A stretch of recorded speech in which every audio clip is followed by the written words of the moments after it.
When you're developing PHP applications, a good logging strategy is vital. And in this video, we're going to look at the Monolog package. Now, Monolog is a package for doing logging in PHP, and you'll commonly find this used in projects that involve frameworks such as Laravel. We're going to explore all of the key features of Monolog, such as log levels, logger objects, and handlers. And the use of handlers allows you to send your logs to different locations, for example, files, databases, and remote services. And we'll also look at how to use formatters to customize the output format of your log entries. So this is going to be an intro video to all of those features. If you're interested in a video that showcases Monolog with Laravel, let us know in the comments. And if you're finding this content useful, give the video a thumbs up and subscribe to the Better Stack channel. Let's get started and learn about Monolog. So let's start with a look at the Monolog GitHub page. You can see that it's a very popular package. It's got 20,000 stars. And if we look at the About section, Monolog allows you to send your logs to files, sockets, inboxes, databases, and web services. So we can collect our logs in a PHP application and send it to various locations using Monolog. Now before we get started, I'm going to explain the setup a little bit. What I've got here is Windows subsystem for Linux, and I'm running Ubuntu. And on that machine, if we run the PHP version command, I'm running PHP version 8.2. Now, in order to install PHP version 8 on an Ubuntu distribution or on Windows subsystem for Linux, I'm going to leave a link to this page below the video, and this will give you the commands to install PHP version 8 on Ubuntu. Now, if you scroll down on this guide, I'm just going to highlight the commands, and before you run the installation command, you can make sure your system packages are up to date. And then if we scroll down here, what we're going to do is we're going to add, and that's with the add apt repository command. So you can run these three commands here to add the repository that contains PHP version 8.2, and then if we scroll down further, you can finally run the apt-get install command and you can install PHP 8.2. Now I've already done that. As you can see, we've got PHP version 8.2 here, and what we also need to do is install Composer, and that's the only other prerequisite for this video. I'm going to leave a link to the Composer download page, and once you've got PHP installed, you can run these four commands, and finally once you've done that, you can move the Composer executable to the user local bin directory, and then if you go back to the terminal, you should be able to run Composer, and we can now install dependencies in this project. Now that's what Composer is. It's a dependency manager, and it's quite similar to npm or yarn in the JavaScript world, or pip in the Python world. And one of the commands you can use with Composer in order to install requirements is the Composer install command. Now that's what we're going to do, but what I'm going to do to start with is I'm going to minimize this terminal, and we're going to go back to the documentation for Monolog. So I'm back on the GitHub page. Let's scroll down here, and we're going to get the Composer command in order to install Monolog. So let's copy that and go back to the terminal,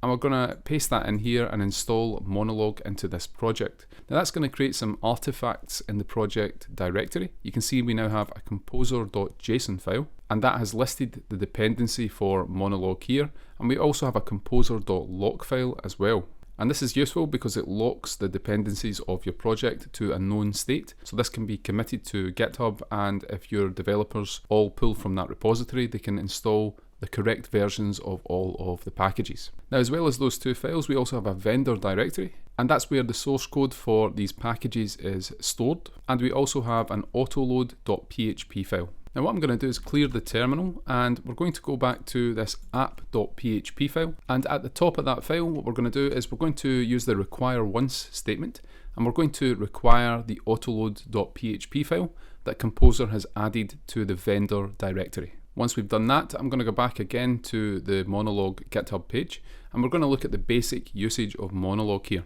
Now at the top, we've declared some of the objects that we're going to use from Monolog, and we're using PHP's use keyword here, and that essentially creates an alias so that we don't need to use monolog/level every time we want to refer to that object. Instead, we can actually just use the level keyword. And it's much more useful, much more easier to read if we can just refer to the objects by their name, for example, stream handler. Now to get started, I'm actually just going to copy these imports, and we're going to paste them into the app.php file. And once we've got that, we can then start creating the objects. Now what we're going to start with is creating what's called a logger object. And we can do that by instantiating the logger that we've imported from Monolog. So we're going to create a new logger, and we give the logger a channel name. Now you can create many loggers, many channels in your application for different use cases. And an example of that might be a logger for database connections and a logger for routing and caching and so on. And you can also create these logging channels for domains in the application. So let's imagine we had an e-commerce site and we're going to create a logger for orders. So we have this domain, this object in the application. Let's create a logger and give it the channel name of orders. Now the logger has methods that are associated with different log levels. If you're interested in more information about log levels, check out the video that's appearing on the screen where we dive into those in great detail. But what we can do with the logger is we can give it a stack of handlers. And a handler essentially tells the logger where should I send these log entries. For example, that can be to the database, it could be to a remote web service like BetterStack, or it could be something very simple like the file system or standard output. So let's start simple. I'm going to create a variable called file handler.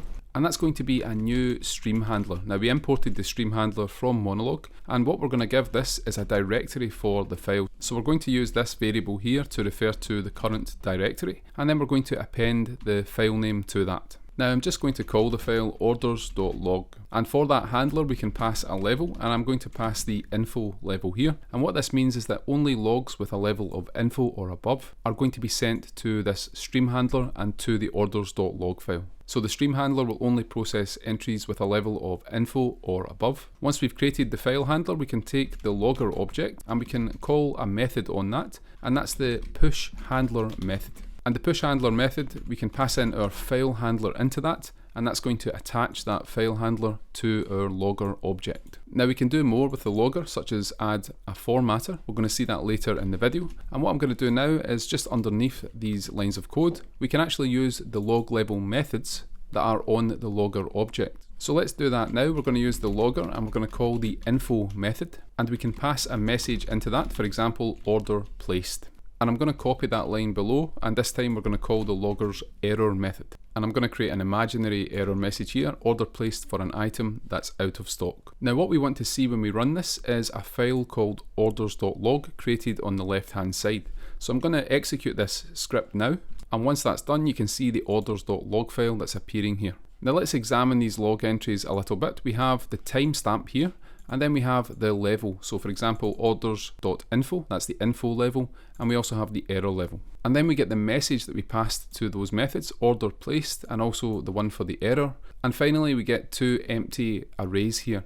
Now we're going to see what these arrays are later in the video. Let's just move on for now. Let's go back to app.php. So it's very simple to configure a handler here and attach it to a logger object, and then start calling these log level methods. Now you'll call these when incidents occur in your application. For example, if a user logs in, you might want to register that with the info level. And when an order is placed, or maybe the status of an order has changed, you might want to also log that at the info level. Now we can also add custom context to our logs. Let's go to the Monolog documentation. What we can do is we can add context by passing an associative array into our log level methods such as logger.info. So for example, here we have a message that says adding a new user, and then we pass this extra context and we're adding the username for that user. So let's see an example of that now. If we go back to VS Code, let's say when we place the order, we want to add an order ID as context. So I'm going to create a variable here called ID, and I'm going to call a method in PHP, and that's the unique ID method. So that's going to give us back an identifier, and then we're going to pass this extra context into logger.info. So we're going to give it a key name of order ID here,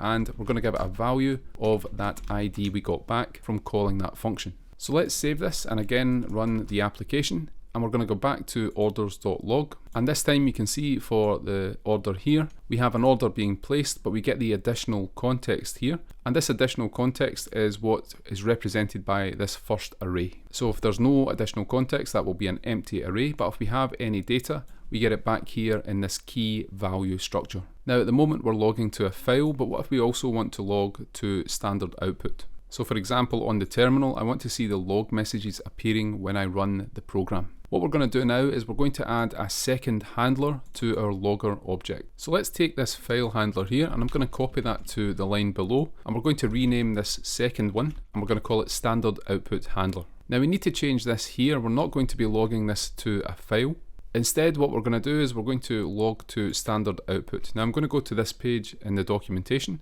and in order to access an IO stream, for example standard output, we can copy this syntax here. So let's copy that, and I'm going to go back to VS Code and we're going to paste that into this first argument to the stream handler. And once we've created this standard output handler, we need to use the logger push handler method, and we're going to push that handler to the logger. So now we hope that not only are we going to get output in the orders.log file, but we're also going to get output on the terminal. So let's run this, and you can see we now get that output on the terminal for our logs. If we go back to the file, we're also getting them here as well. So that's an example of how you can send your logs to two different locations using different handlers, and you just need to attach those handlers to the logger instance, and it's going to send the log entries to both of them. Now before we go on, I'm going to remove the file handler. Let's say we are finished with that and we're going to work with standard output from now on, and we're also going to see later in the video how to send the logs to 𝗵𝗀. What I want to do now is look at formatters. So let's go back to Monolog's GitHub repository, and we're going to look at the documentation section.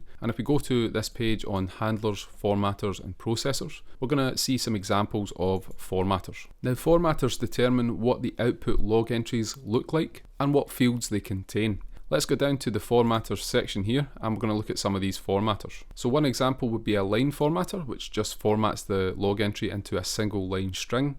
We also have HTML formatters, JSON formatters, and formatters for tools such as Elasticsearch, MongoDB, and FluentD. And there are lots of options here, so you can pick and choose what you need. And if we scroll up to the handlers section in this documentation, we can see some of the different handlers that are available too. So as well as the stream handler, we also have a rotating file handler. And what this is going to do is it's going to log records to a file, and it's going to create one log file per day, and it rotates that at the end of each day. This is not ready for production though. You should use log rotate in a real system. We also have different handlers for sending alerts and emails. For example, a sendGrid handler. And if we scroll down further here, we have different handlers here for things like the 𝗖𝗵𝗽𝗀 protocol, and also one near the bottom here for Amazon SQS. Now if we scroll down a little bit further, there's some database handlers as well for Redis, MongoDB, CouchDB, and so on. Now I don't want to just read this documentation. What we're going to do now is we're going to go back to the formatters part of this video. So let's go back to VS Code, and what I'm going to do at the top is I'm going to bring in another import. And the formatter I want to start with is the JSON formatter. So let's import that from Monolog. Now in order to use the formatter, what we're going to do is we're going to take the handler, and that's the standard output handler, and we're going to call the setFormatter method. And we can pass any formatter into this, but I'm going to instantiate and pass in a new JSON formatter, and that's going to format the log output as JSON data. So let's now run this program again. And when we run that, you can see that now we're getting the entries in JSON format. Now something to note here is that when we passed the custom values in here for the order ID, these get added to the context key in the JSON output. So if we look at the context key for the info output, we get the order ID, whereas the second output, which had the level of error, that has an empty context. Now we can create another type of formatter here. I'm going to go back to the documentation. There's a section here on customizing the log format. If we scroll down, I'm going to basically copy this example. So let's copy these lines of code. And back in VS Code, what I'm going to do just at the top here, before we create the handler, I'm going to paste these lines of code in. So what we have is a variable called date format, and we're setting a particular date format here. Now the default is this one above, and if we go to orders.log, you can see that here. So we're going to change that now, and we're going to set the date format variable, and then we set the output. So this is the output format here. We have changed that a little bit from the default. We're passing in the date time, the level name, the message, the context, and any extra data. Now what we can do with the output format and the date format is pass them to one of the formatters. And the formatter that we're going to use is this line formatter here. So let's copy this line of code here, and back to VS Code, we're going to use that now. So just underneath the output here, let's create a variable called formatter, and we're going to instantiate the line formatter. We're passing in the output format, and also we can pass in this date format. And once we have this formatter object, we can copy that, and we're going to pass it into the setFormatter method for our standard output handler. So let's expand the terminal now, and we're going to run the PHP program, and we're getting the error that the line formatter has not been found. And that's because we forgot to import that at the top. So let's go back to the program, and just underneath the stream handler, I'm going to import the line formatter. and that's from the Monolog formatter package. Let's try this again if we expand the terminal and run the PHP application. This time we get a very different output format. We're not getting the JSON data that we had before with the JSON formatter. This time the entry is formatted using that line formatter and the custom output format that we passed into that. Let's now move on to logging exceptions using Monolog. Now to show this, what I'm going to do to start with is remove the line formatter, and we're going to go back to the JSON formatter. So let's get rid of these lines of code, and we're going to change the formatter being passed in to that JSON formatter. If we run the app at the bottom, we now get the JSON output, and we can now look at how to add exceptions. Now let's say we are allowing a user to enter a PIN number, and that PIN number has to be 4 digits in length. At the bottom here, I'm going to add some PHP code, and that code is going to read in some input from the user, and we're going to use a try catch block to do that. So let's go down to this section here, and we're going to create a variable called PIN, and we're going to use the readline function here, and we'll give it some text of enter PIN. The user will then enter some data, and that will be stored in the variable PIN. We can then check the length of that using the string length function, and we pass the PIN number into that, and we're going to check if that is not equal to 4. So if the provided characters have not got a length of 4, we're going to go into this if block, and here we're going to throw a new exception. And we need to pass a message into the exception object. The exception message is going to be that the PIN must have 4 characters. So let's close that off. And if this if block does not evaluate to true, we can go to the bottom here and just echo out the PIN number. So this is a very simple block of code. It just reads some input from the user. It's going to check if the length of that input is not equal to 4, and it's going to throw a new exception if that's the case. Otherwise, it's just going to echo the number back to the terminal. Now let's also add the catch block here. We're going to catch the exception E if it occurs. And here is where we want to actually add the error to our logger. So we're going to create a log entry here using the logger error method. And let's pass the exception message into that. So we can take the exception E, and that has a function called getMessage. And let's try that now. If we run the application, we get this prompt asking us for a PIN number. So I'm going to enter a PIN number that has 4 digits, and you can see we get back that number. So it's just echoing the number to us. But if we try and enter one that doesn't have 4 digits, when we execute this, we get back a log entry. And we can see that the log message here, that the PIN must have 4 characters, that is output here in a key called message. And we also have the level name of error and so on. So the message itself is what's logged out here in the JSON formatter under the key of message. Now you can also log the entire exception object. So we have an object E. We can log that exception here by passing additional context as we saw earlier in the video. So let's create that associative array now to pass in the exception. We'll give it a key name of exception, and we can pass in the value E. Let's try this again at the bottom. When we run the program, I'm going to expand the terminal. We're going to enter a PIN number that has more than 4 characters. And this time you can see that the context is present in the output, and we have an exception key that maps to some of the data for that exception. And this also includes information about where in the program this exception came from, and that can be very useful for debugging. Now let's finish this video with a demonstration of how we can send our log entries to BetterStack to consolidate them in a single place, which can be very useful for analysis, for searching and creating dashboards, as well as for incident management and alerting. And that is particularly important in a production environment. It might be useful to log entries to the file system and to the terminal in development, but in production you want to have a central location where your development team can go and analyze the logs. So let's go to BetterStack now, and what I'm going to do is I'm going to go to the logs and metrics section of the web page, and when we click that we get taken to this sources page. So what we're going to do is create a new source for our PHP application. Let's just give it a name of PHP app, and the platform we're going to select here is the PHP platform. Once we've done that, we can create the source, and we're going to get back some information here. And I want to copy this source token here, and I'm just going to paste that into our app.php file. So right at the top, just before we create the logger, I'm going to create a variable called token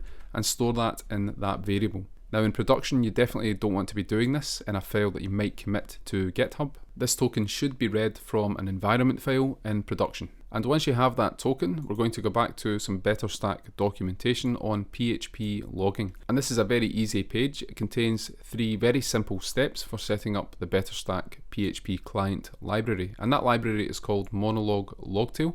So we can copy the composer require statement, and I'm going to go back to VS Code and I'm going to paste that in at the bottom. Now once we've added that, if we go to composer.json, you can see that we have the Monolog Logging package here. So that's been added to our dependencies, and we can now use the utilities from that package in our PHP application.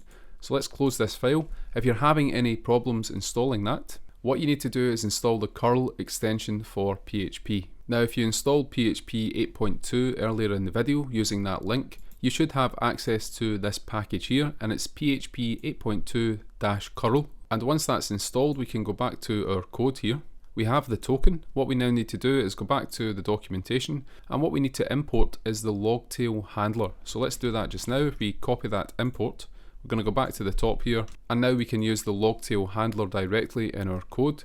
And if we go back to the documentation again, all we need to do is we need to add a new handler to our logger. So we instantiate the logtail handler and we pass in the token. So what I'm going to do is copy that line of code here, and let's go back to VS Code, and just underneath the standard output handler, I'm going to paste that in, and we need to change the source token to the one that we copied earlier on, and that's the one in this variable on line 9. So that's very simple. We now have a BetterStack handler, and now when we run the program, it's going to send our logs to BetterStack. So let's try that out now. We're going to run the application, and you can see we still get these messages about the PIN number, and we're still getting the logs on standard output because we still have that handler configured. But what we can do is we can go back to BetterStack now, and we can go to the live tail for our log entries, and we can see we're getting some logs here. We have one info log and 2 error logs that have been generated from our PHP script. So let's expand the first one here. We get the order placed, and we can see entries for useful information such as the log level and the date time, as well as the log message, and we also have some contextual data that we've passed in. Remember, we were passing that order ID, so that's present here in the output as well. So we're getting a lot of useful information in the logs, and we can expand the final log here, and that's the one where we added the exception. So this is a log level of error, and if we go to the context here, we have the exception key, and we can view details on this exception in the logs. Now this is very simple. We only have 3 log entries here. I'm going to generate some more by running the code again, and hopefully we're going to see these appear on the live tail, and you can see them in real time coming into this live tail. Now one of the very useful things you can do on BetterStack is filter these logs. For example, we might want to see the errors that are occurring in the application. If we just click this text here, we get a filtered view of the logs with only the error entries. And this can help us narrow down any issues that are occurring in our application, and by filtering like this we can identify any patterns or any regular occurrences that we might want to address. And this type of filtering is not limited to the log level. We can filter on any number of these key value pairs. For example, we might want to filter by the channel, and we have a channel in our application called orders. That's the only one in the app, but you can imagine if you have different channels, different loggers for different use cases in the application, it might be very helpful to take one part of your application, maybe the database connectivity, and only get back the logs for that channel. So this filtering is very easy to do in BetterStack. All of this data is indexed on the back end, and you're going to get back the results extremely quickly and efficiently. So you're not going to be wasting your own development time. You can very efficiently get the results you need and then get back to improving your applications. So that's all for this video. In this video, we've demonstrated the Monolog package in PHP for logging in PHP applications. We've seen how to create log objects and handlers that can send your logs to different locations, for example to BetterStack. And we've also seen how to work with formatters in order to customize the output format of your log entries. We saw how to pass contextual data and exceptions to your logs. And finally, we saw how to send the log entries to BetterStack, where we can efficiently analyze these logs. And one last thing to note in this video is that Monolog comes with a lot of framework integrations. For example, it comes out of the box with Symfony, and it also comes out of the box with the Laravel framework as well. And you can see there are integrations with many more frameworks. So this is a very popular logging package, and understanding the basics of that is going to be important as you progress as a PHP developer. So that's all for this video. Give it a thumbs up on YouTube if you've enjoyed this content, and subscribe to the channel for more content like this. We're going to do some Laravel videos in the near future, so stay tuned for that, and thanks again for watching. We'll see you in the next video.